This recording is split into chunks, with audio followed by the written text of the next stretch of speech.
मित्रों, स्वागत है मेरे YouTube चैनल पर।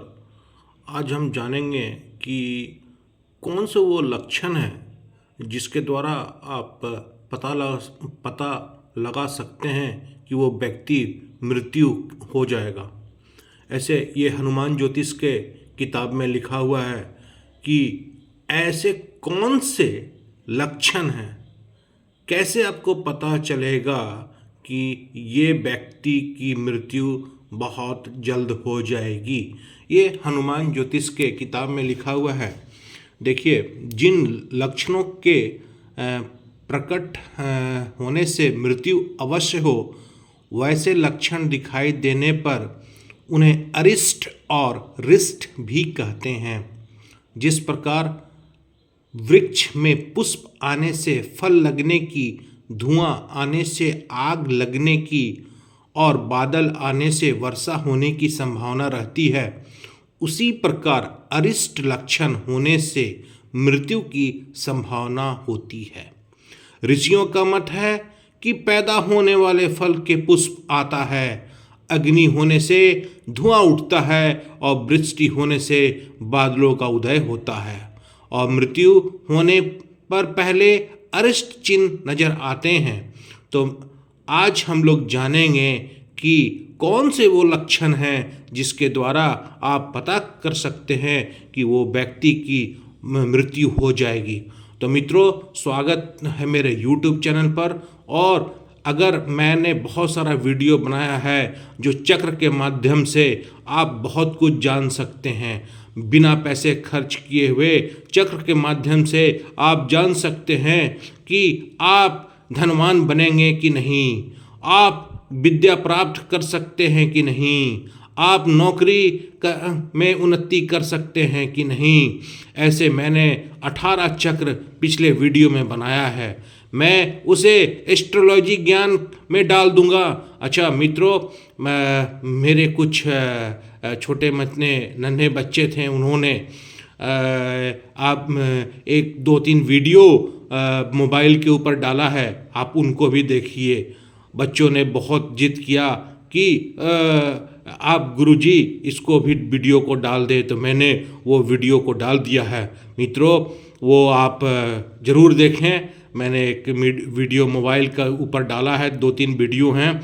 लेकिन मित्रों, आगे बढ़ने से पहले मैं आपको बताता हूँ, मैंने बहुत सारे मंत्र में डाला हूँ। उस मंत्र के द्वारा आप अनेकों धन की प्राप्ति कर सकते हैं, आप बहुत सारे सुख प्राप्त कर सकते हैं, ईश्वर को भी देख सकते हैं। ऐसे ऐसे मंत्र, ऐसा मंत्र है जिसके द्वारा आप हनुमान जी की दर्शन कर सकते हैं। वो मैंने मंत्र आपको दिया है अपने YouTube चैनल पर, अर्जी लगाने के लिए बताया है। अगर आप अर्जी लगाते हैं और आपकी अर्जी स्वीकार नहीं होती है, तो कौन सा मंत्र है जिसके द्वारा आप हनुमान जी का दर्शन कर सकते हैं, वो मैं सारे मंत्र में बताया हूँ। मैं ऐसा भी मंत्र बताया हूँ जिससे आप धनवान बन सकते हैं। वो सारे आप वीडियो को अगर पिछले वीडियो मैं एस्ट्रोलॉजी ज्ञान में डाल दूंगा प्लेलिस्ट में, लेकिन अभी मैं नहीं डाला हूँ। मेरे पास समय की मेरा समय बहुत इधर उधर बीत जा रहा है। मैं अभी प्लेलिस्ट में नहीं डाला हूँ, कुछ ही वीडियो को एस्ट्रोलॉजी ज्ञान के प्लेलिस्ट में डाला हूँ। तो मित्रों, चलते हैं कि कौन से वो लक्षण हैं जिससे आप पता कर सकते हैं वो मनुष्य की मृत्यु हो जाएगी कि नहीं।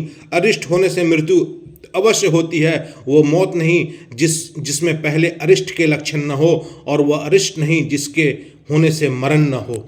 चलिए, अब कौन से ऐसे लक्षण हैं जिससे के द्वारा आप बता सकते हैं कि व्यक्ति की मृत्यु हो जाएगी। अरिष्ट होने से मरण नहीं होता और अरिष्ट होने से जीवन नहीं रहता। जो व्यक्ति अरिष्ट चिन्ह जानने में निपुण नहीं है, उसको अरिष्ट ज्ञान नहीं होता। तात्पर्य है कि मृत्यु से पूर्व अरिष्ट लक्षण अवश्य पैदा होते हैं, किंतु ये सूक्ष्म होते हैं। इसमें एक के बाद दूसरा लक्षण अति शीघ्र उत्पन्न होता है।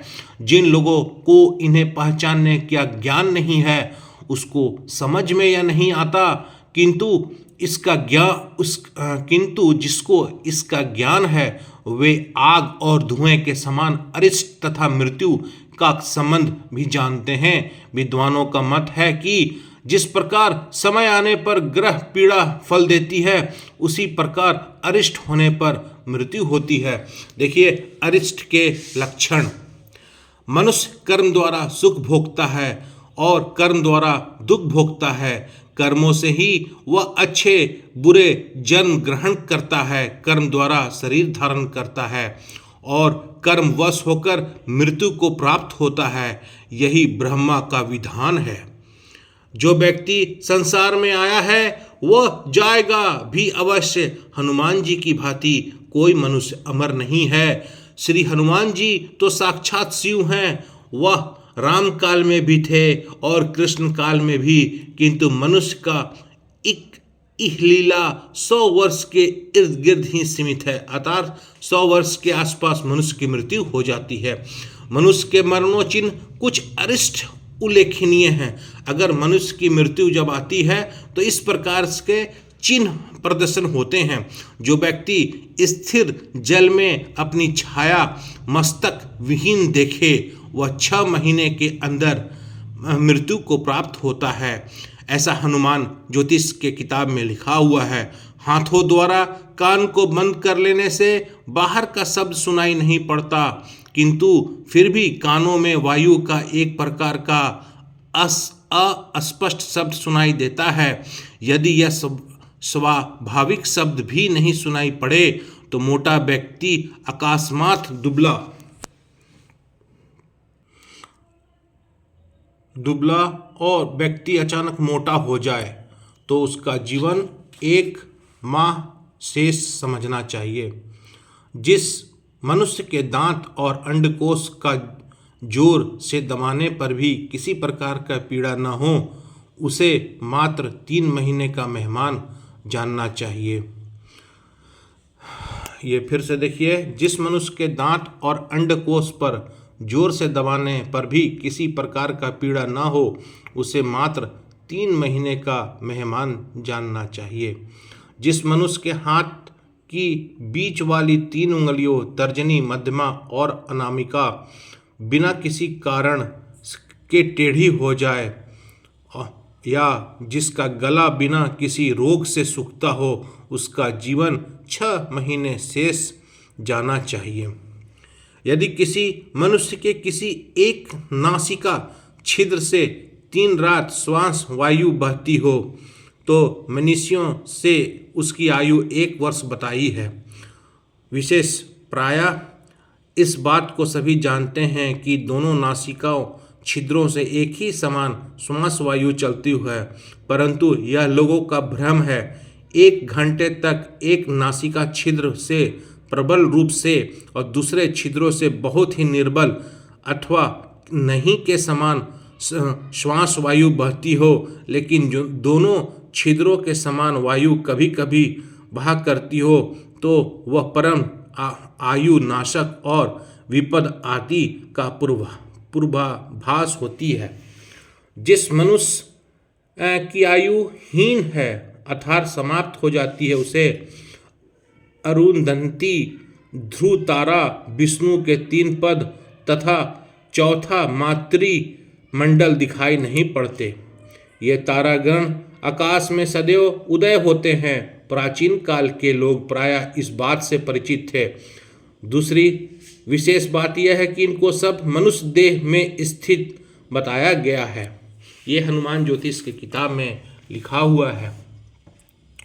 जीभ, अरुंधति, नासिका, अग्र भाव, ध्रुव, दोनों भुवों के बीच का भाग विष्णु पद और आँखों का तारा मातृमंडल कहलाता है।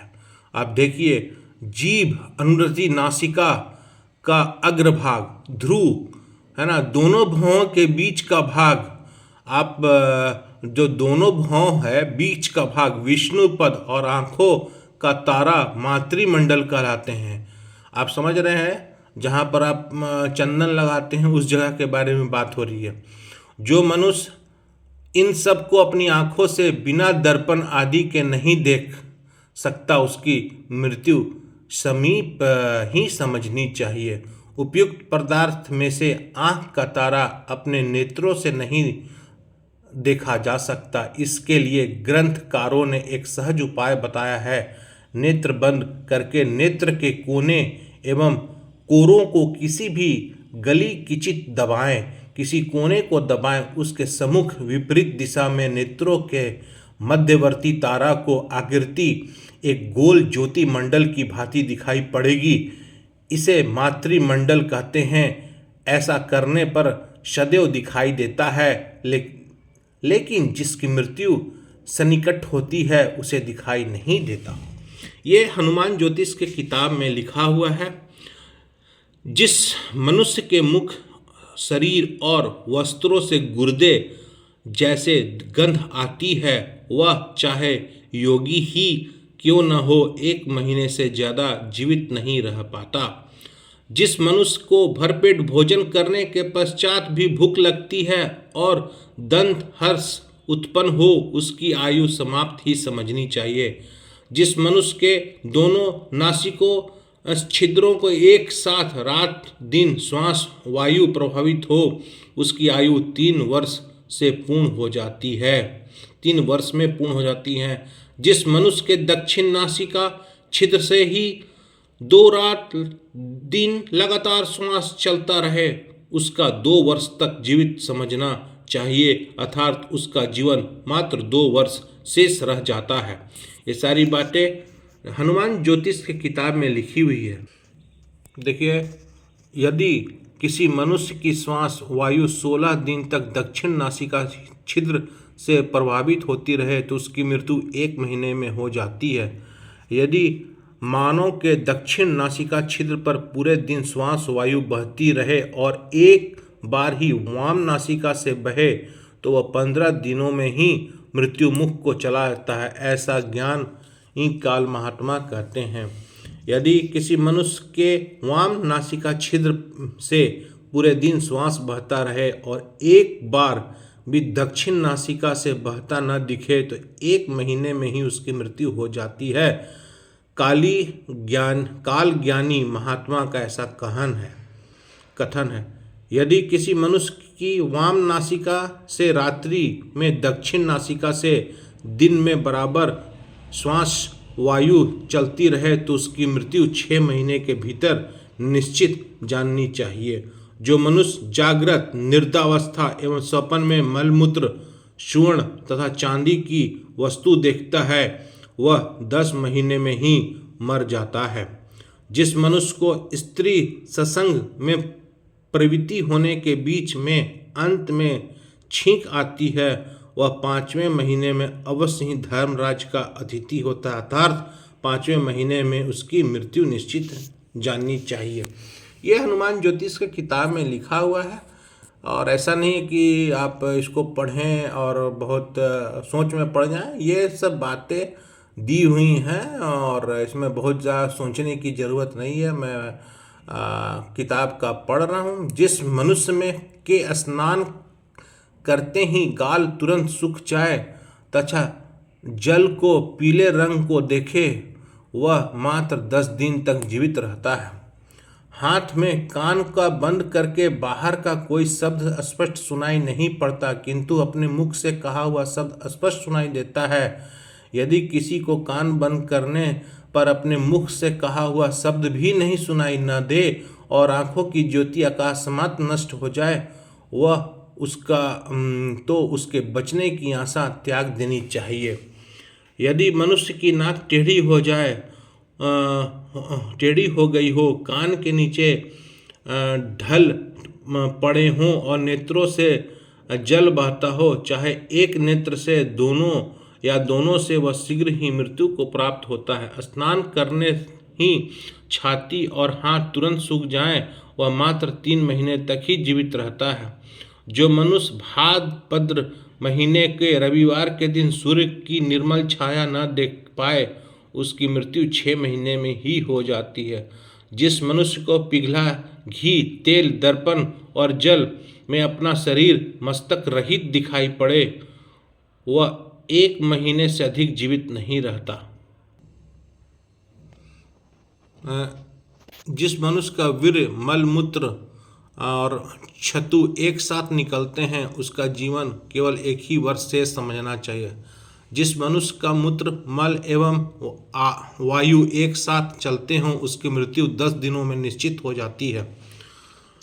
सर्वज्ञ मुनिवर कहते हैं कि जिस मनुष्य को जल में सूर्य की छाया दक्षिण की ओर कटी दिखे वह 6 महीने, पश्चिम की ओर कटी दिखे वह 3 महीने, उत्तर की ओर कटी दिखे तो 2 महीने, अपूर्व की ओर कटी दिखे तो 1 महीने में ही उसकी मृत्यु हो जाती है। यदि उस छाया के बीच छिद्र दिखे तो 10 दिन में, और छाया धुएं जैसे रंग को दिखें तो वह 1 दिन में मृत्यु की समझना चाहिए। जो मनुष्य दीपक बुझने पर उसकी गंध अनुभव नहीं करता हो और रात्रि में अग्नि देखकर भयभीत हो, वह 6 महीने से अधिक जीवित नहीं रहता। जिस व्यक्ति के शरीर से अग्नि की गंध आती हो उसकी लीला 1 महीने में ही समाप्त हो जाती है। जो मनुष्य दीपक बुझने से बुझी बत्ती की हल्की सी गंध भी अनुभव नहीं करता और रात्रि में अग्नि को किसी भी रूप में देखकर उसके भयभीत है तो वह 6 महीने से अधिक जीवित नहीं रहता। दाएं हाथ में मुट्ठी बंद करके नाक की सीध में और भौहों के बार में आंखों के सम्मुख रखकर हाथ की कलाई को देखने पर बहुत पतली दिखाई पड़ते तो स्वाभाविक नियम है। जिस मनुष्य की कलाई पतली न दिखाई दे उसकी मृत्यु जिस व्यक्ति की कलाई पतली न दिखाई दे उसकी मृत्यु 6 महीने में ही हो जाती है। जिस स्त्री या पुरुष के स्तन स्नान करते से तुरंत सूख जाए, बिना कपड़े से पोछे उसकी मृत्यु भी 6 महीने के भीतर हो जाती है। ऐसा हनुमान ज्योतिष की किताब में दिया हुआ है। देखिए, अब आरोग्य के लक्षण, जिस रोगी का जो शरीर है, अगर किसी का शरीर जो है ठीक होने वाला है तो उसका क्या दिया हुआ है। जिस रोगी का शरीर और इंद्रिया सभ्य हो, अच्छी तरह देखता हो, सुनता हो, स्पर्श करता हो और उसका रस एक गंध को जानता है, वह शीघ्र ही रोग से छुटकारा पा जाता है।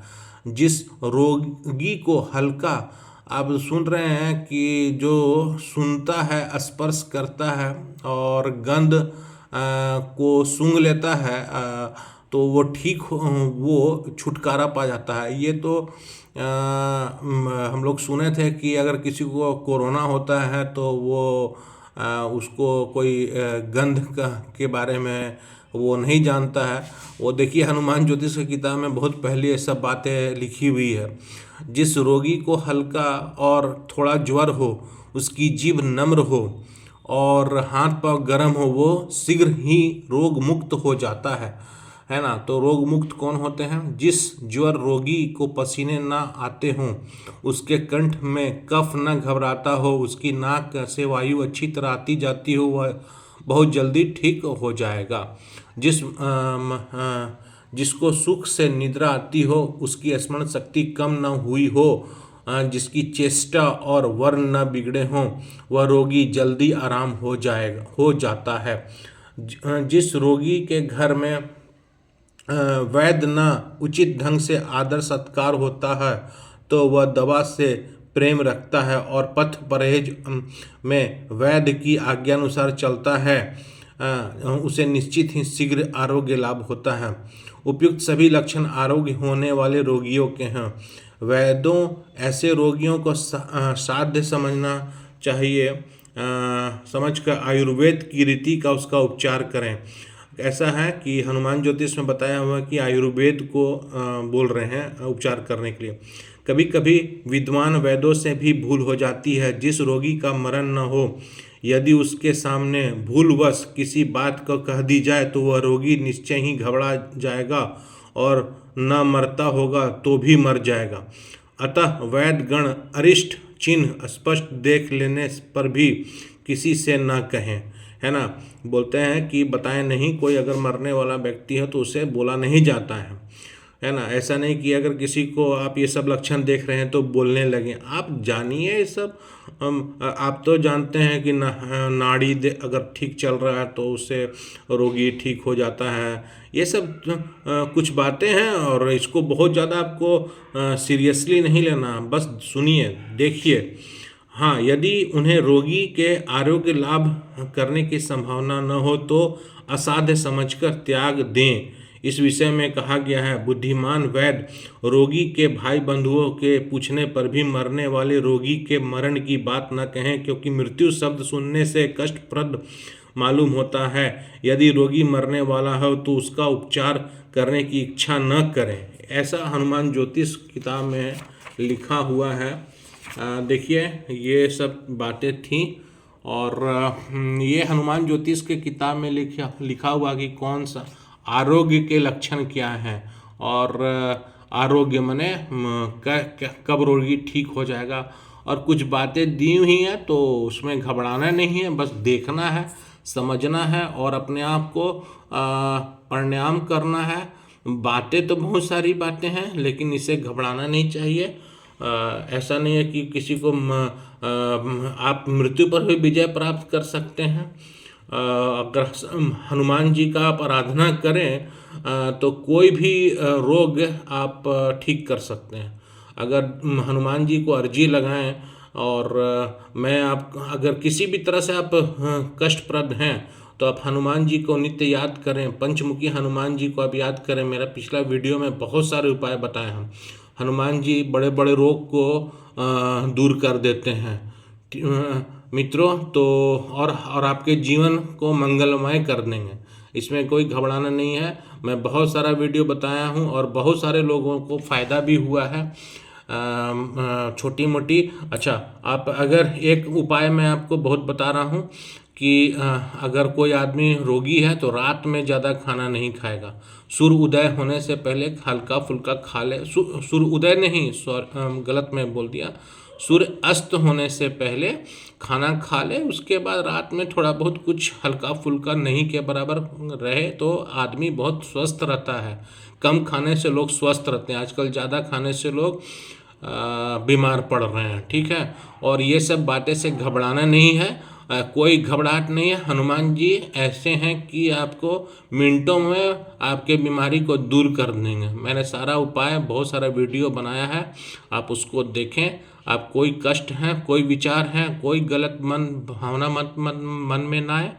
और ये सब बातें आप देखें कि अपने आप को कैसे स्वस्थ रखें। आयुर्वेद का उपचार करें, वो आयुर्वेद मेडिसिन लें। उससे क्या होता है, उसका साइड इफ़ेक्ट नहीं के बराबर होता है। साइड इफ़ेक्ट होता ही नहीं है आयुर्वेद में, और साइड इफ़ेक्ट नहीं के बराबर होता है। और आयुर्वेद हमारे बहुत लोग शुरू से वो आयुर्वेद को विधि को अपना रहे हैं रोग को ठीक करने के लिए।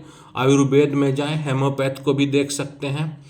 और एलोपैथ जो है कि एकदम आखिरी समय में आदमी उसका प्रयोग करते हैं, लेकिन आयुर्वेद और हेमोपैथ बहुत अच्छा दवा है, इससे कोई भी साइड इफ़ेक्ट नहीं होता है।